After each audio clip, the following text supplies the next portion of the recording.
Unlock a new layer of realism and creativity by crafting mud in Minecraft. To begin, you'll need a bucket. Easily craft one using 3 iron ingots in a crafting table. With your empty bucket in hand, find a water source. This could be a river, lake, or even a small puddle. Right-click on the water source with your bucket to collect water. You've now created a water bucket. Now, head to a dirt block. Any dirt block will do, but we'll be looking for a specific type. You're searching for a dirt block adjacent to a water source. The key is that the dirt block must be in the water, or have water flowing directly onto it.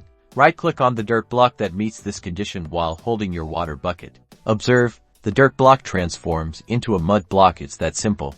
You can now break this mud block and pick it up. It's ready for your creative builds. Mud blocks can be used to create a variety of earthy structures, add natural textures to your builds, or even to craft packed mud with even more decorative potential.